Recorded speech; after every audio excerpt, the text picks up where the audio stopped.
Esta 2 hours or in conferencia 5 minutes. comenzará a grabarse. Okay, you have long experience. That's good. Very good. Yes. Thank you. So from my point of view, there's no problem to solve it in 10 Wonderful. minutes if necessary. Wow, great. Wonderful. So I will Yeah, introduce the session very quickly, okay? Yes.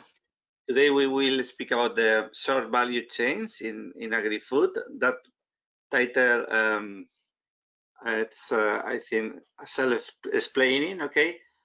I hope Yes. to have with us today Blaga Popova from the European Commission DG Grow, but I don't see her.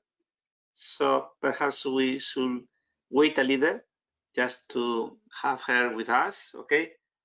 And Yeah, sure. Lorenzo Morelli. Here I am, Buongiorno, without the Lorenzo. Are you video. there? Buongiorno. Hello. Welcome, Lorenzo. Perfect. So just for general information, okay, we usually divide our session in 3 blocks. The first one is the conceptual framework.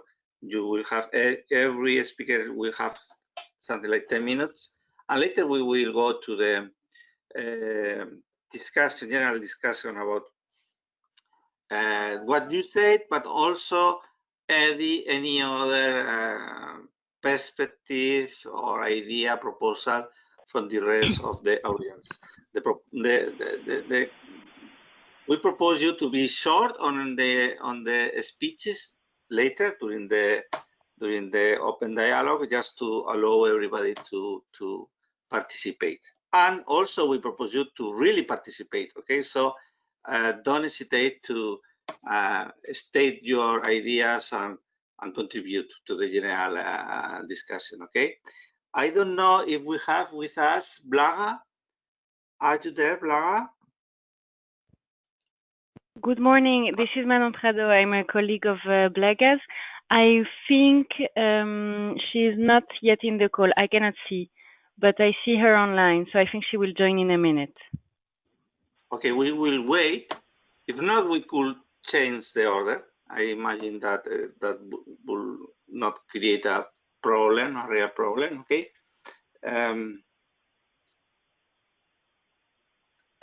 Let me just contact her. I'm going to send her a message and I will let you know if I get an answer. Perfect. Thank you very much. Okay, this is, I think, the 4 or 5 times that we speak about agri-food. It's clear that agri-food is a key sector for everyone. Okay, and I am glad to be focusing now in concrete aspects of the problematic that you suffer and the opportunities that you enjoy.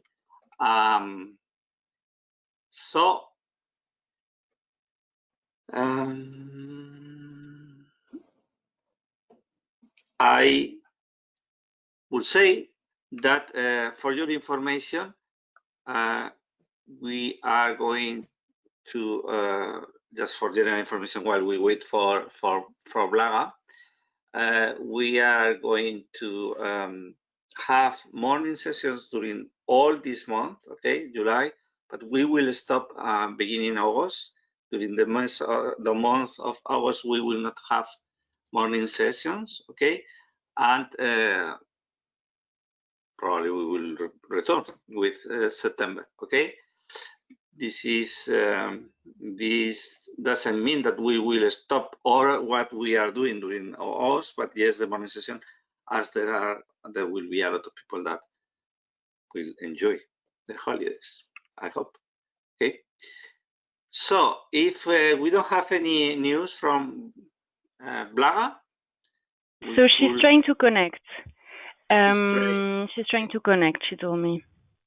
Usually from the European Commission's computers, there are some problems, and the best way. I told her to join by phone because that's what I did. I tried with the app and it didn't work. So yeah. Let's see. It's a common situation. Okay, she told me to wait just a little bit. She's trying again with the app because she would like to turn on the video. Okay. So let's see. Another possibility would be for her to send, if she has any presentation, she could send it to me by email and I can share the presentation from my computer. Okay, that's the Okay, I will plan. tell her. Okay.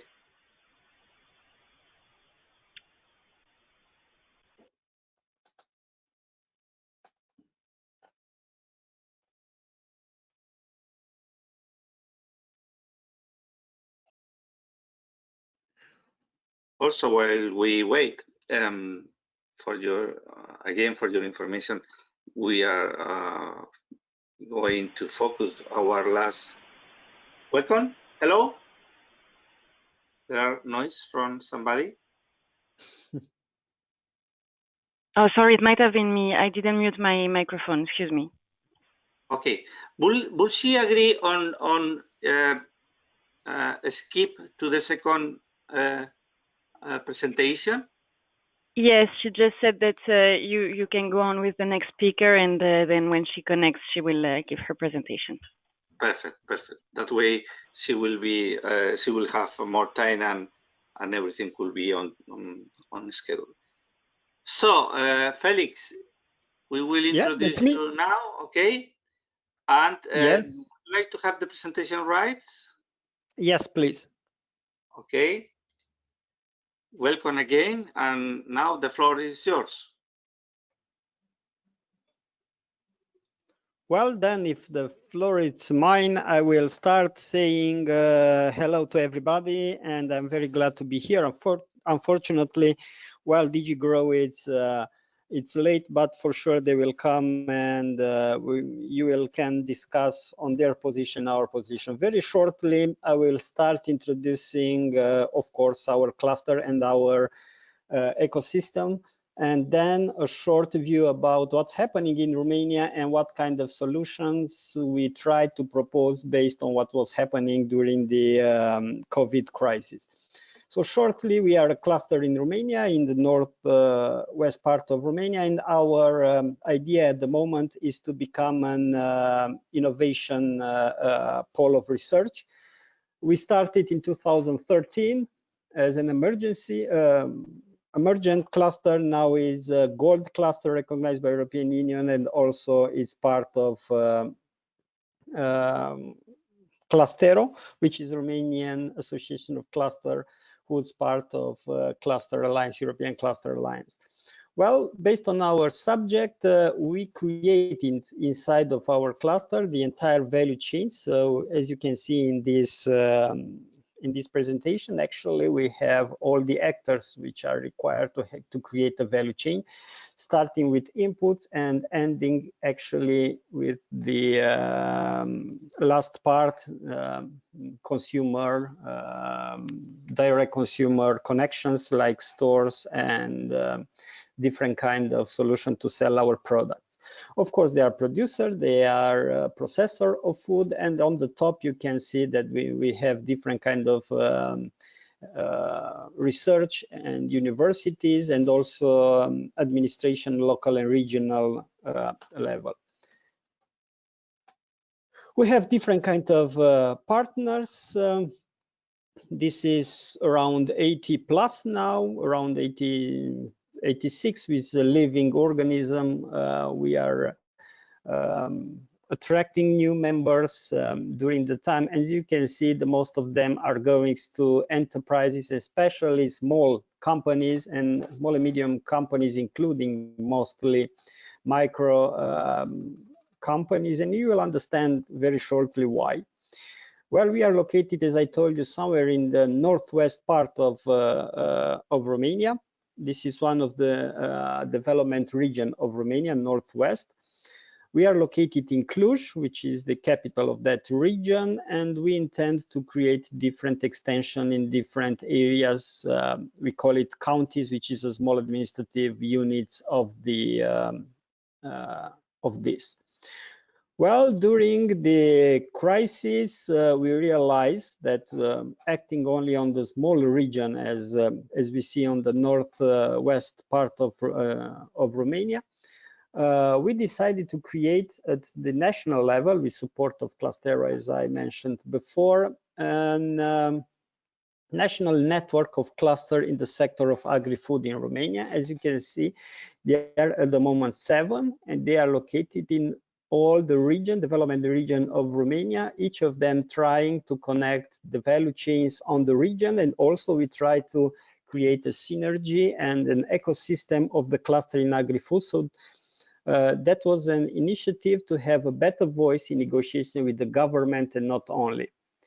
Very shortly, to mention that this cluster is very active in different regions. We started with a project, a national project, to create the brand and the image. So we travel all over the world to create this one. Now we are doing a project related to creating labs for research, so to create safety and security of food, and this is really interesting.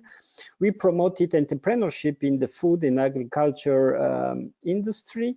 Also, we created a small local market for fruits in a region of a small region of Romania. We have another project related to alternative policies where we try to promote local products to the national level. Well, also we are involved at the moment in 3 international projects. One is in Horizon based on non-food agriculture crops.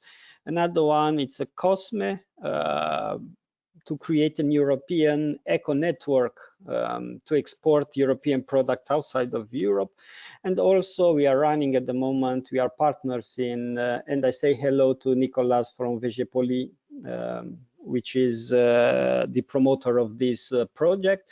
This is a track trying to see how digitalization can be done in agriculture. Well, what we've done now in our region, Northwest region, since the beginning, our quest, it was created to create a market for local products. And we create that trade market, we call it Agro Transylvania, and also we have a brand called Transylvania Casa, means Transylvania at home, which is created especially to sell local products to, let's say, local market. Well, but this is something quite interesting, and it is better to keep in mind why it's a little bit different than the rest of the Europe into the same time. I will just give you this one slide about agriculture, and probably you will understand why it's so complicated to get to the consumer. So as you can see, with red, we have number of farmers. So we are talking about millions. So at the moment, we have 3.44 million farms, but and almost all of them, 98.8, are small individual farms. And it's very easy to observe that more than 2.5 million also have less than 2 hectares. And that means that almost 95% have a standard output less than 8,000 euros. And actually from those 72% have less than 2,000 standard outputs. So the idea is in that fact that a lot of producers are not going to the market, or they are going very rarely to the market, and they don't find the way how to do it, and they are not producing a commercial way. So we have to try in a way or another to support them, or to try to reconverse them, so let that land to be more efficiently used. Also, it's very interesting to see in this table on the bottom, on each of the year, it's number of farmers who were asking, required actually subventions from National Program for Agriculture and Rural Development. And as you can see, the number is decreasing, which is in the same time quite good. The surfaces is increasing. That means the average surface is very little, but still increasing, which is a good trend. But if you compare this less than 800,000 farmers with the total number of 3.4 44 million farmers, you will see there are more than 2.2 million farmers which are not benefit from European projects for the national plans. So they are not supporting. They are just, let's say, surviving with their land. So this is more or less what is happening in Romania. Of course, it's very interesting to see that there are small numbers of exploitation which have a large number of hectares, for more than 100 hectares. They are very efficient. So this dual agriculture in Romania is something that is very clear and make quite complicated the agriculture policy to be created and implemented in Romania. Also, I have to mention that in northwest part where we are acting, this is a region very hilly, and the surfaces are not going to thousands of hectares, so it's going in better way to 50, 100 hectares. So the agriculture is very split and very different. Into the same time, just keep in mind that most of the consumers are going to supermarket, even in on rural area, not only in the urban area, to buy food. And if you are looking to those numbers of the name of these companies, you will see they are not Romanian. They are very well created value chain. They are bringing their products on clear value chains, on clear path. So consumer in Romania are orientated to this, and the big problem is that agriculture, a small agriculture, cannot reach this one. So of course I'm just using a couple of images, which, well, everybody knows that one image is going like 1,000 words. So one of the big problem for that small producer is that they cannot go to consumer. Because consumers are generally goes to concentration, to supermarket. They are lazy, you know, all the time. So we have a very big problem for that one, and we had to answer to a couple of questions. Those one, how to create that short marketing chain for very small and localized producer, and to increase their negotiation power, and of course the visibility for consumer. Well, also it is for producer, it's interesting to see that some of them of course are aiming local products, local market, but also they want to go outside of the local market, but they have to face a fierce competition on the import and very cheap products, sometimes much cheaper, that comes from other countries. And based on that, what was happening in the COVID? Well, during the COVID-19 crisis, we seen in Romania, we made different kind of researches to see how consumer and how producer are affected. Well, it was firstly seen an increase of direct selling. So consumer prefer to buy directly from producer because they believe that it's because of the less distance, the risk is lower.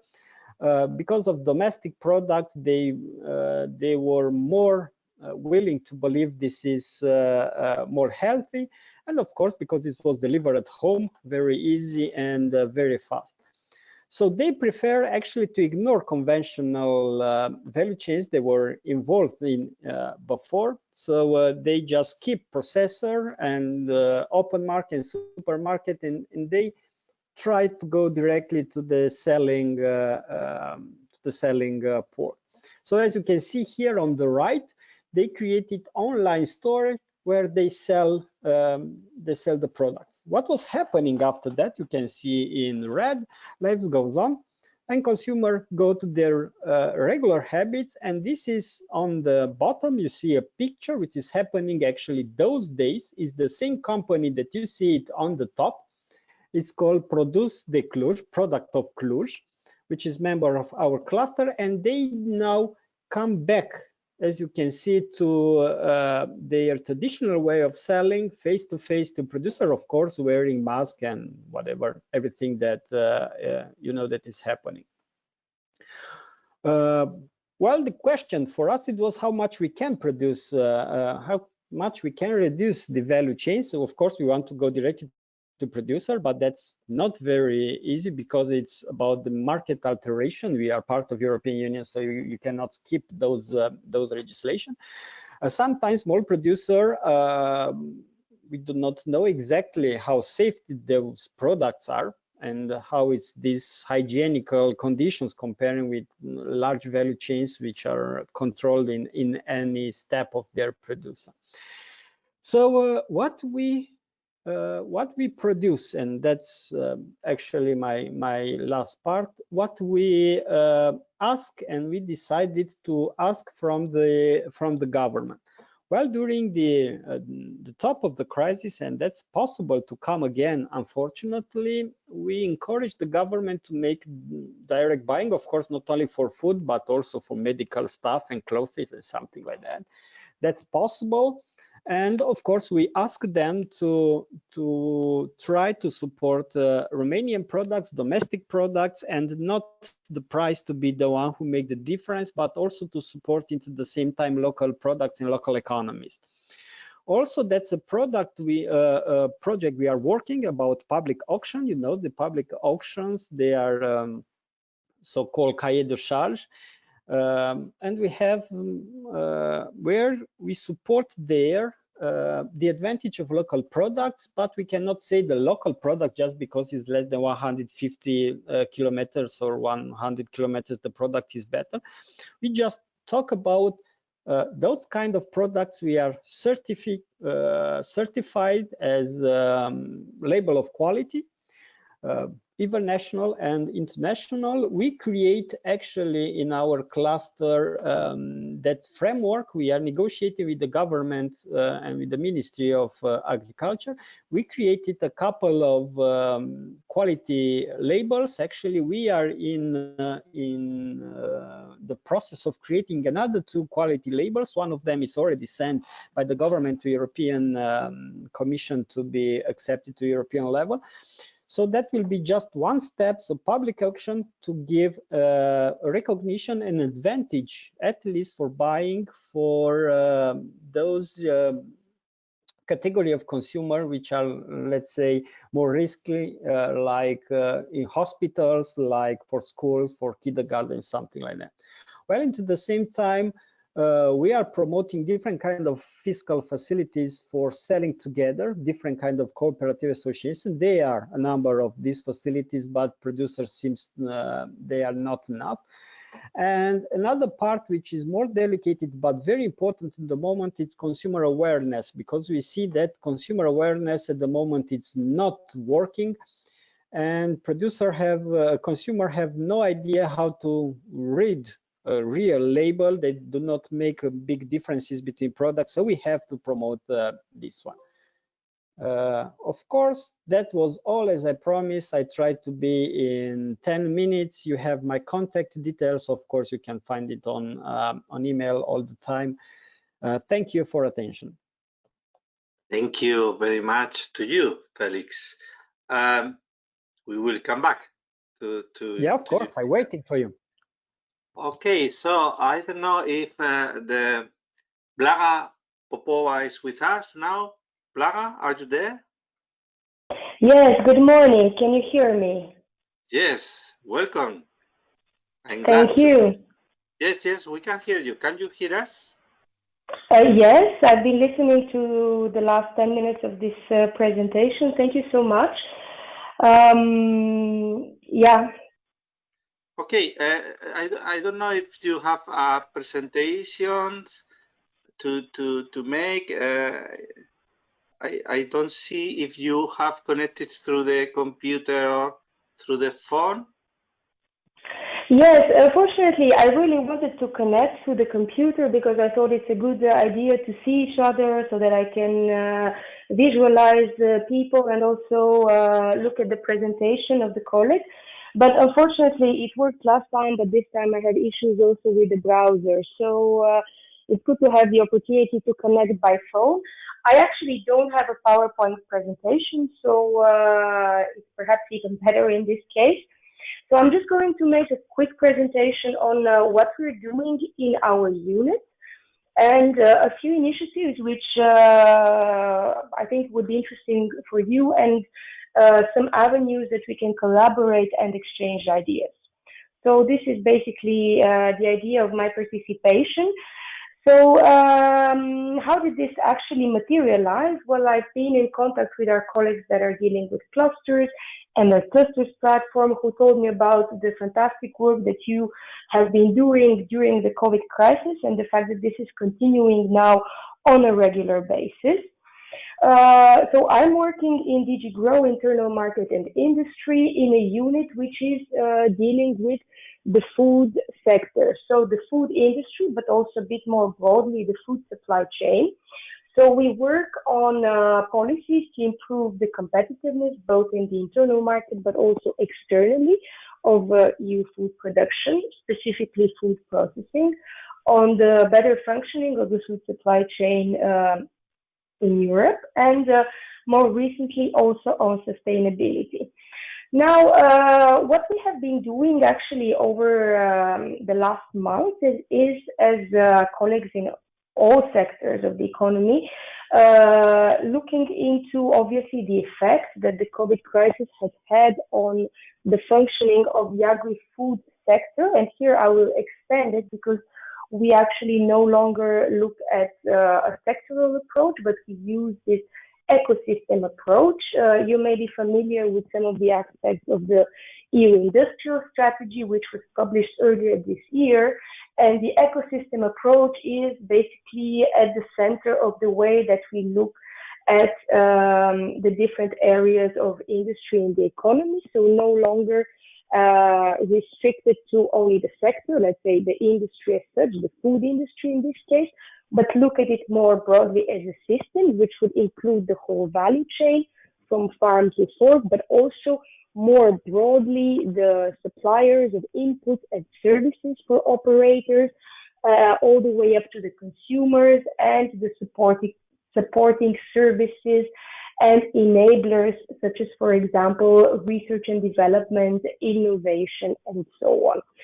So we've already started looking at this ecosystem approach when analyzing the impact of COVID, and we've received various signals from operators along the chain to different industry associations, and also companies have been coming directly to us, as well as some member state authorities, and we've tried to channel them into the horizontal actions, into dealing on the spot with these disruptions and talking to national authorities. I know that your group has also been working a lot in this direction. Actually, we've seen the reports that you have done. And I think, once again, it's very valuable to have this exchange, because you have a lot of insight of what is happening actually on the ground, and also the problems of SMEs, because that's very important for us to understand the problems of small companies. That's not always very easy, because, as I said, associations, bigger companies can come directly to us, but we're looking for via intermediaries and business organizations, the Enterprise Europe Network, to get information on the situation also of small companies. And we know that in the agri-food sector, I won't talk about farming, but specifically in food processing, 99% of companies are small and medium, a lot are micro enterprises, a lot are family firms.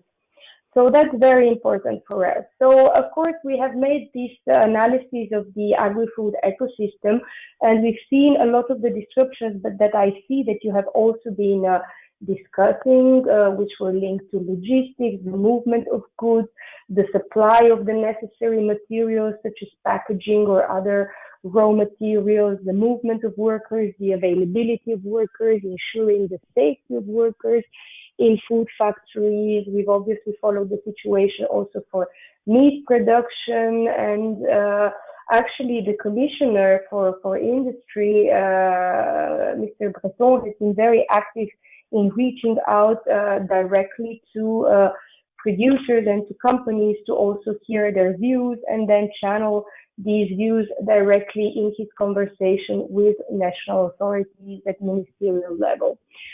So we've done this analysis, but of course we haven't kept this analysis short term because we see now that the most pressing problems of the crisis or during the lockdown are slowly starting to fade away, but we know that we're not going back to the old normal. So we're doing this analysis in also expanding it to the needs of the agri-food ecosystem now in the medium to long term. And that, of course, includes bigger questions which are linked to the sustainability of the agri-food system and the way that we can use the opportunities of the twin transition, which is the green and the digital transition, in order to assist the sector in the recovery process with view also to our long-term objectives, which are ultimately to have a more sustainable food system.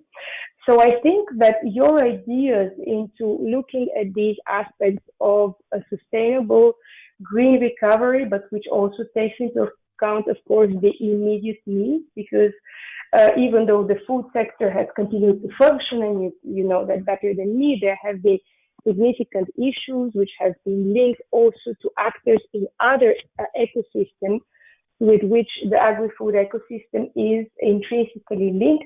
One important example is the tourism ecosystem, which is perhaps, together with the audiovisual and entertainment sector, the most hit from this crisis. But for example, food service is part of the HoReCa or tourism ecosystem, but it's also part of the agri-food ecosystem, and the HoReCa closure understandably has caused important shocks also for producers that depend on these outlets.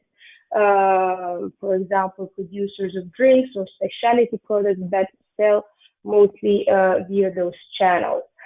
So this is just an overview of the analysis we're trying to do, and I think your role in giving us ideas or channeling the needs of the agri-food producers in a systemic approach, so that could be all the way to the consumer actually, to see what common policies we can co-design, including projects for the recovery, because we now have a recovery package. So we also would like to see how this can be best used to meet the needs of the operators on the ground. And because I talked also about the medium and long-term perspective, I will move to another flagship initiative which is closely related to this. And this is the Farm to Fork strategy that we are also following. You are probably familiar with the strategy, so I will not make a thorough presentation of it, but I will only say that it's going to be the main roadmap for policies for the agri-food system. It's an over-comprehensive roadmap or strategy which includes different elements. It outlines the positive side, but also the shortcomings and the needs, what has to be done, what has to change in order to make our food system more sustainable. And it covers all parts of the value chain, starting from the primary producers, so farmers, fishermen, aquaculture, through the food processing, food retail, wholesale, food service, and all the way down to the consumer. So I'd just like to say a few words about the part that we're looking at, which is how to stimulate more sustainable food processing and food retail. So basically a bit more focus on the operators that come between the farm and the fork, so from between primary production and consumer. Just as a disclaimer, we don't separate those because we know that they're very closely linked. Sometimes food processors are also farmers, especially in a cooperative context. But we're looking here at actions that are specific a little bit for the food industry and for retail. And there we'd like to work together with business and other stakeholders in the value chain to design a code of conduct for responsible business and marketing practices. We think this is important because even though the food industry and food retail have made some progress into more sustainable practices, there is room for improvement. They have a close link to consumers. They can influence the whole ecosystem, but also the choice that is being offered to consumers. But we also like to accompany them and support them into making not only their own operations more sustainable, but the products that they offer on the market more sustainable. And for food, our definition of sustainability not only includes reducing the environmental footprint, that's obviously a key aspect, but it also includes offering nutritional, affordable, and more healthy products to consumers. So these are the elements that this code of conduct is going to look at. And it's once again very important for us to also hear the views of small companies, because we know that many food startups or smaller companies actually already start with those sustainability values in mind, but sometimes more traditional companies can find it harder to switch to new business models that are more circular, that are more sustainable. Some traditional products are also linked to geographical indications or denominations of origin. So we will look into all these issues. There are also actions linked to food packaging, because we know that that's a big issue.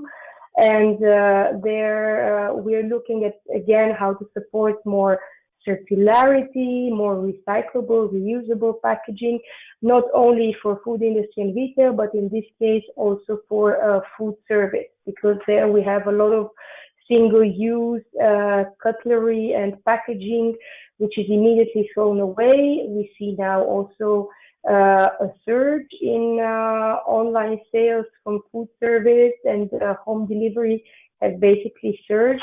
So we're also looking at a little bit the opportunities, but also the threats and the risks of e-commerce.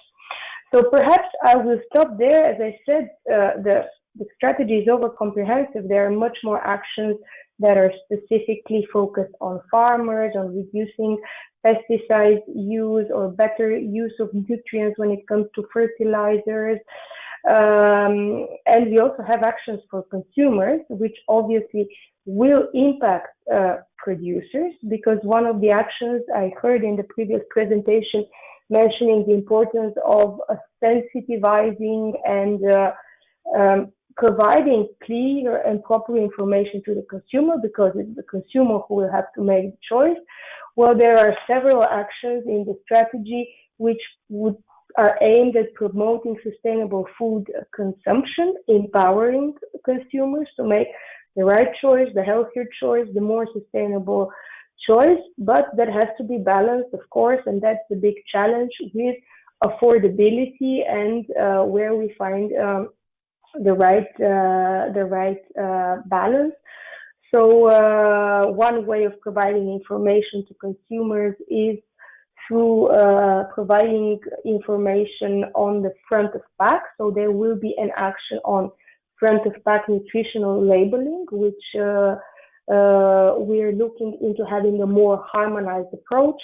And there will be actions in other areas for consumers, such as information campaigns, and also trying to see if we can promote more sustainable food procurement. I mean public procurement. So in schools, in hospitals, improving also existing schemes to provide cleaner and more healthier food from the point of view of public authorities.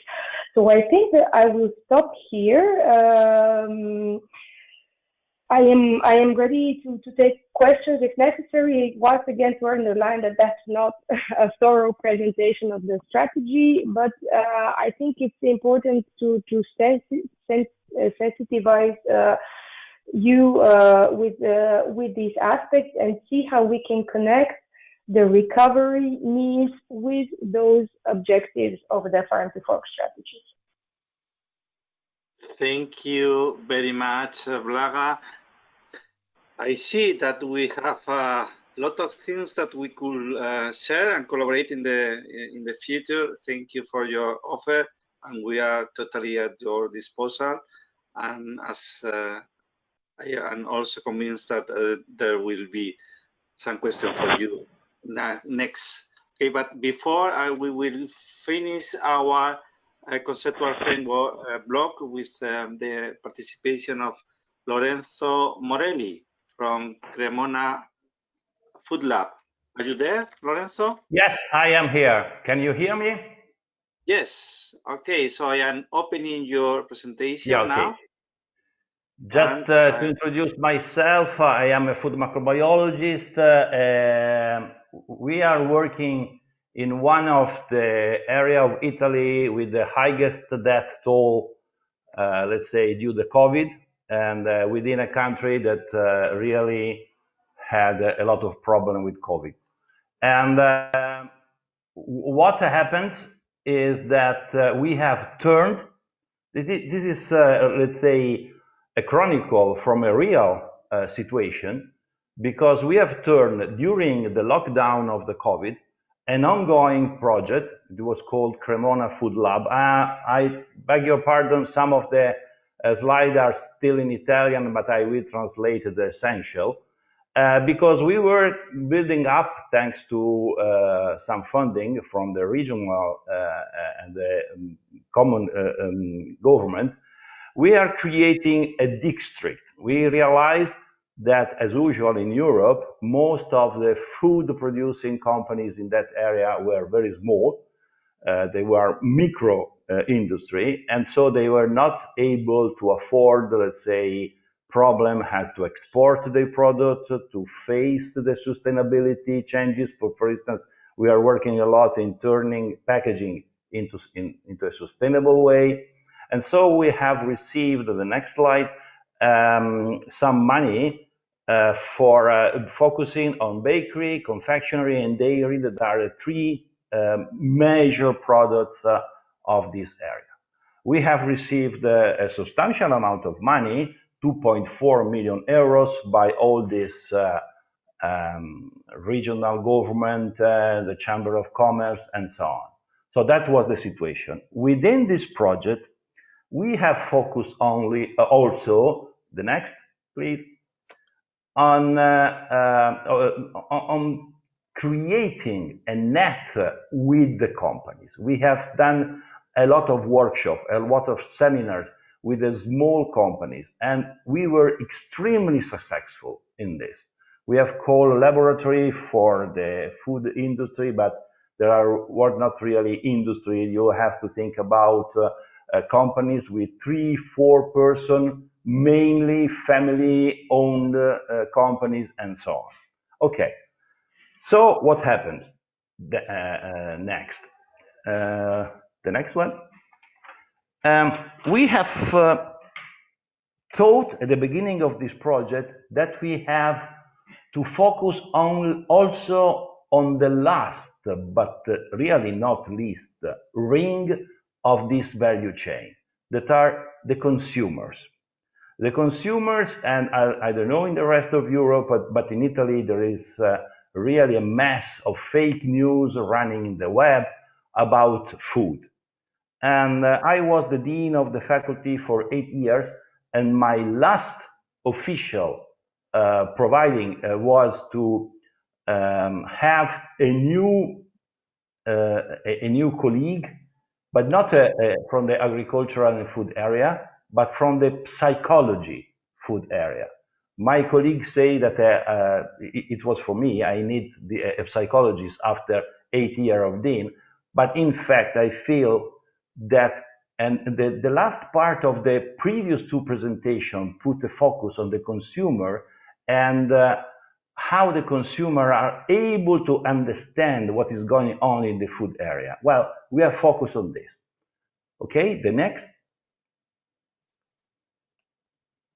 We have focused, these are the last slide in the pre-COVID era, we have focused our attention on milk. Milk is really under attack. The no milk websites are a lot. And we have focused, for instance, on the perception of new mothers about milk. But we have focused on the psychology point of view. The name that you see on the slide is the name of my colleague, is Professor Gwendalina Graffinia. What came out? What are the results of that period? I will be very brief on this. Okay, the next.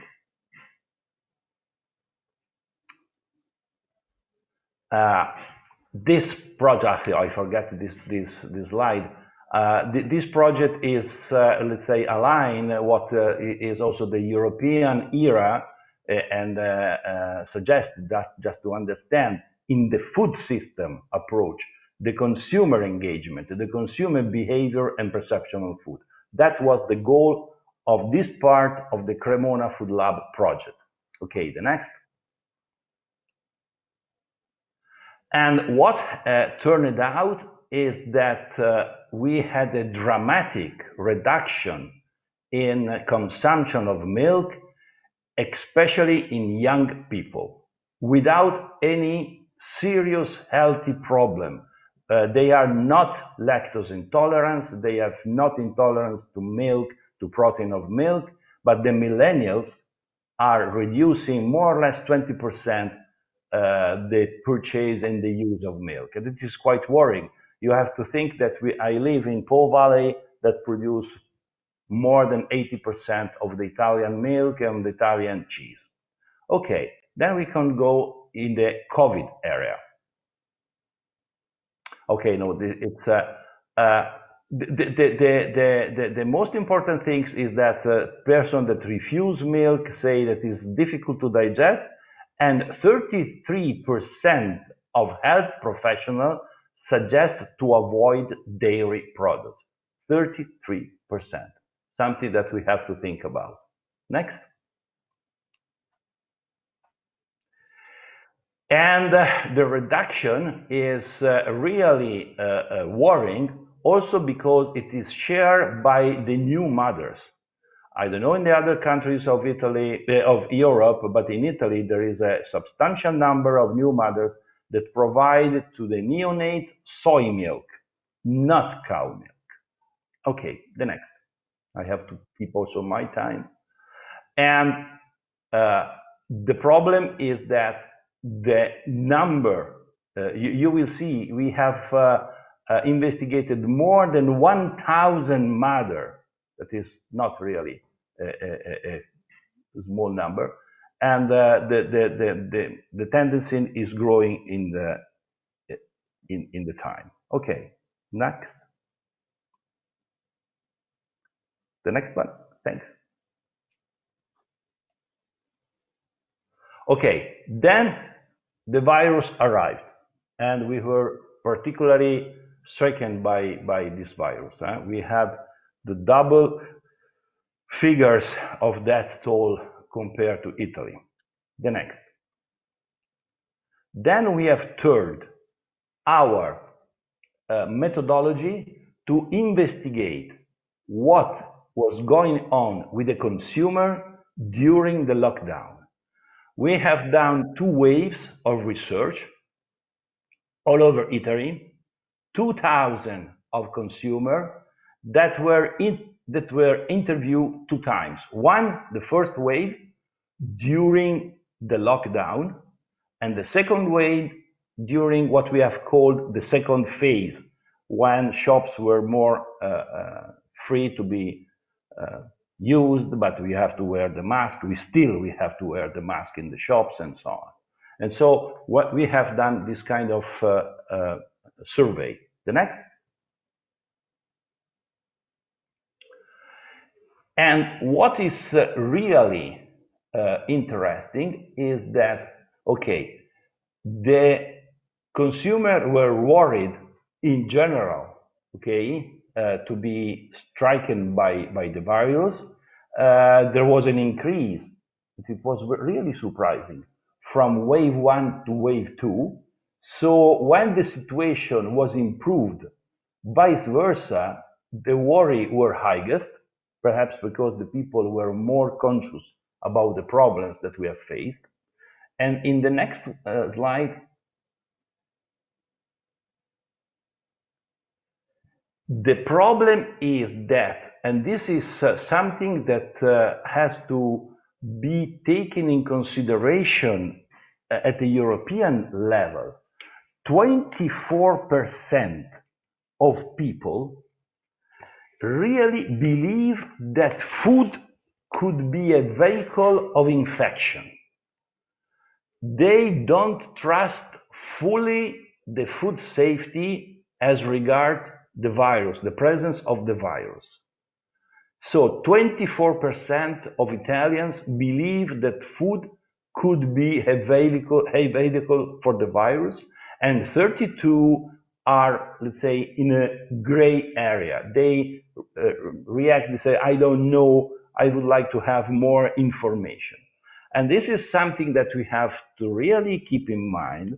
And I feel strongly that we need to act also in this area. In the semi-final slide, the next one, what we have done, we have organized webinars. Okay, it is the same. We can skip this and go to the final one. No, because I know I am in a long way. Go to the next one, please.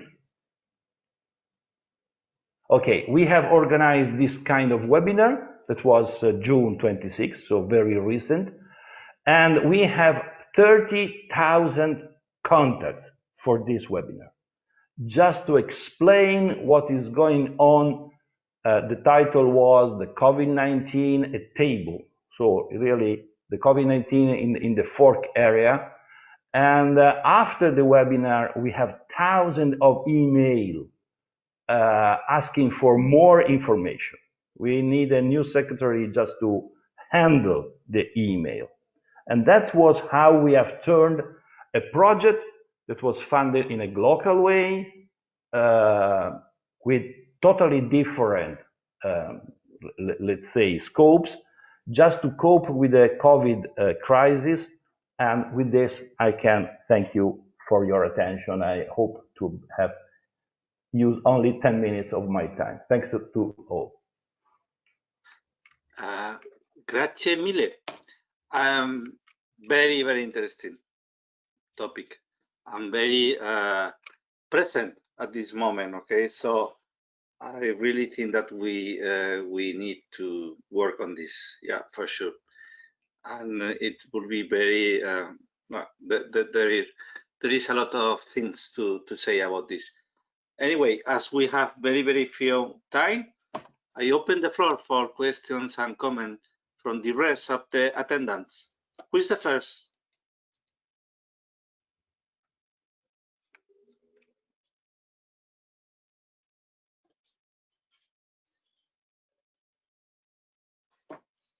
Is there anybody, or should I make my questions?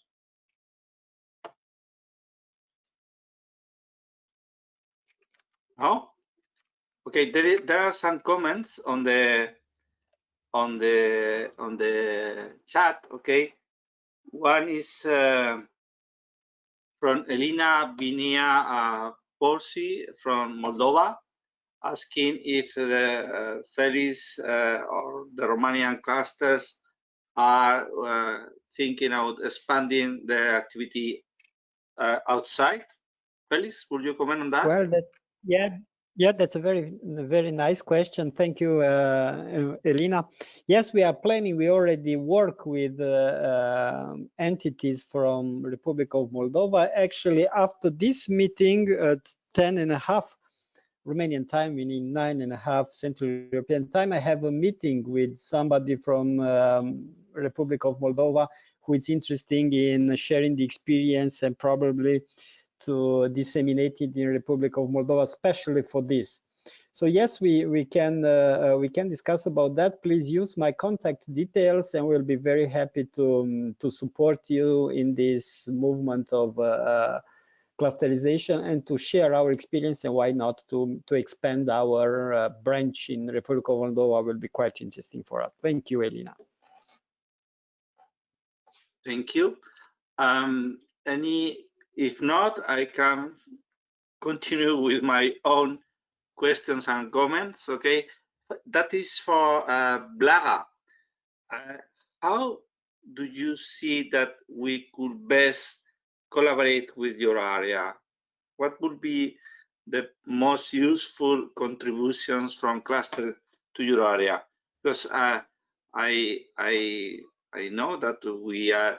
It would be wonderful to have another meeting only with you, just more to work. Okay, but what kind of help we could give you? Yeah, thank you for this question. I think already this type of exchange is one thing that that is very useful. So ideas about existing projects that tackle, let's say, bottlenecks in the food chain, for example, how to better promote the link between producers and consumers, or how to deal with misconceptions by consumers. I think so. This type of exchange of information is definitely the starting point. We also discussed indeed a separate meeting with, I think, cluster coordinators that have a focus on the agri-food area. So just to explore existing projects that are meeting pressing needs for the recovery and see if we can further support or scale those projects. So I'm talking about recovery, but when we talk about recovery, this again links to the medium and long term. So projects indeed that are linked to the objectives of the farm to fork strategy, that is sustainable production methods and circular business models in agri-food, that would be particularly useful. It's also, as I said, a link to hear the views of small companies. So if you see specific problems that are relevant to them, it would be useful to signal them to us. And we'd like to give more voice to the small company representatives. So also, if you have contact people, owners of SMEs who would like to present their ideas to us, that would also be interesting. For example, we're going to have a conference on the farm to fork strategy in October, organized by colleagues in the Health and Consumers Department, and I know that they were looking for small food processing companies, specifically from Central and Eastern Europe, that could take part in a panel presenting the views of the company as to the type of business models that they have applied in the sustainability area, but also flag the problems that they face and how we can get support from Europe. And here I'm not talking only about financial support, but also solving regulatory hurdles, also ideas as to how such a small-scale project can be better scaled to a larger extent. So these are some ideas, but I'm also open to your suggestions. And yeah, I think that would be a first thought from me. Perfect. I think that were very good suggestions, ideas, and it's clear. I know that we have with us today not only the speakers but also other clusters. For example, we have Giedrus and Armands from Lithuania, and I am sure that they have heard, and we will work on what you just suggest. Any last comment, because we will close in 2 minutes? Any last suggestion? Yes, hello, this is Adrian from Finland. May I ask a short question? I try to keep it short. Yeah, hello. So yeah, good morning, everybody from Finland. I have a question to Blaga, but first, thanks to all presentations. I enjoyed very much. But I think it's very interesting to follow up the idea of developing a code of conduct. And my question, to keep it short, is Are you focusing also on already established CSR and sustainability standards, particularly focus on the food sector, for example, the Global Reporting Initiative, the UN Global Compact on environmental management systems? Do you find there already content that you could use for your code of conduct? Thank you. Yes, thank you. I think that's a very relevant question, and we've been looking into it. We obviously do not want to reinvent the wheel with this code of conduct because, as you mentioned, there are a series of international initiatives existing on responsible business conduct. Of course, the UN guiding principles, but also on this basis, the OECD has developed guidelines for multinational companies and also specific guidelines for the agri-food chain. What we'd like to do is we'd like to obviously fill the gaps and see how this is implemented by European companies. Obviously take those principles into consideration, but also make it a little bit more concrete and a little bit more fit for our environment. And another issue is that the code will also be accompanied by a monitoring framework, because of course these guiding principles, sometimes they're very relevant, but they're sometimes quite general. We'd like to make something a little bit more practical, and we hope there is a buy-in from the business side, because it's also an opportunity for them to demonstrate what they're already doing, because there are some good practices in sustainability and business conduct, but also there are some gaps. So indeed, existing initiatives will be taken into account.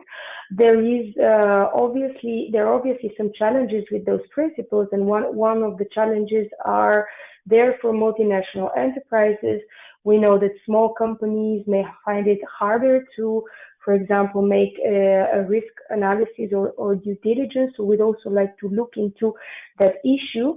But we also don't want to exclude completely small companies, because they are part of big value chains, and sometimes they can be pressured by big companies, because they are their suppliers, to abide to these risk assessments and due diligence practices. So a short answer to your question would be yes, but of course it will be a challenge to find the right balance between not repeating what has already been done, so taking this on board, but making it a little bit more practical and more specific, because hopefully the code, it will be a set of principles, but we'd also like to accompany it by a list of pledges by specific companies, saying how far they can go in the different aspects of, let's say, improving resource efficiency, or improving the offer of healthy food, the link to their suppliers, and so on. So if you have ideas actually on the code of conduct, and if you'd like to share national experiences, because it's true that besides the international initiatives, we also have private codes of conduct. We also have national work on due diligence. So we will obviously do a mapping exercise to see what already exists on the ground, but we'd like to take it further. Thank you. Thank you, Blaga, for your answers. Thank you, everybody, for your participation today. You are invited to all our next sessions. For your information, tomorrow we will speak about the post-COVID-19 workplace. It's related to construction, and I am sure it will be very interesting. Anyway, thank you, and I hope to see you soon. It's time to close. Bye. Thank you very much. Obrigada. Thank you. Goodbye. Thanks. Bye-bye.